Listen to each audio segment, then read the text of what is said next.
Video को pause करके इस क्वेश्चन को ध्यान से पढ़ना। जब भी डिस्टेंस एंड टाइम पर बेस्ड क्वेश्चन आते हैं तो तुम्हें ये दो केसेस बना लेने हैं। केस वन में तुम्हें ये तीनों चीजें लिखनी है, distance, speed, time, and time को हमेशा टी1 लेना है।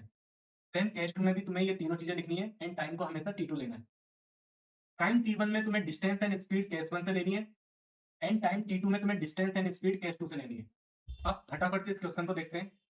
इस क्वेश्चन में एक ट्रेन 63 एंड 72 किलोमीटर की एक टोटल जर्नी ट्रेवल कर रही है। 63 किलोमीटर वाली जर्नी को हम केस वन कंसीडर करेंगे एंड 72 किलोमीटर वाली जर्नी को हम केस टू कंसीडर करेंगे।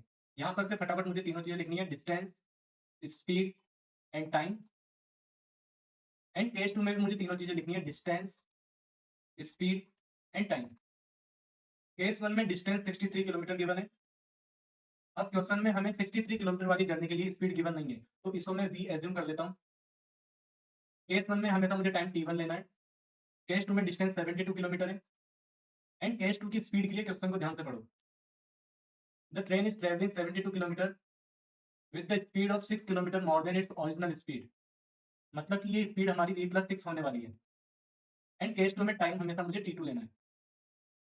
And the train is taking 3 hours to complete this journey. मतलब हमारे पास T one plus T two equal to 3 hours होने वाला है। अब फटाफट से सारी वैल्यूज पुट करेंगे। टी1 के लिए डिस्टेंस एंड स्पीड मुझे केस वन से लेना है एंड टी2 के लिए डिस्टेंस एंड स्पीड मुझे केस टू से लेना है।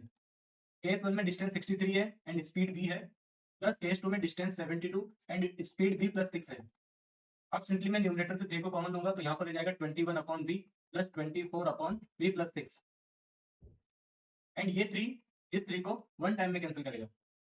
तो हमारा जो फाइनल एक्सप्रेशन होने वाला है वो होने वाला है 21 upon v plus 24 upon v+6 equal to 1। अब हम यहाँ पर सिंपली एलसीएम लेंगे तो न्यूमरेटर में बनेगा 21 v+6 plus 24 v equal to 1। अब मैं 21 को अंदर मल्टीप्लाई करूंगा एंड इस डिनोमिनेटर को क्रॉस मल्टीप्लाई करूंगा तो ये बनने वाला है 21v plus 126 plus 24v equal to v into v+6। 21 and 24 हो जाएगा 45v प्लस 126 एंड इस v को भी मैं अंदर मल्टीप्लाई कर दूंगा तो ये बनने वाला है v square plus 6v। And थोड़ा सा रीअरेंज करने पर we will get this quadratic. अब इस क्वाड्रेटिक में मुझे 39 के फैक्टर्स बनाने हैं तो वो फैक्टर्स होने वाले हैं -42v प्लस 3v।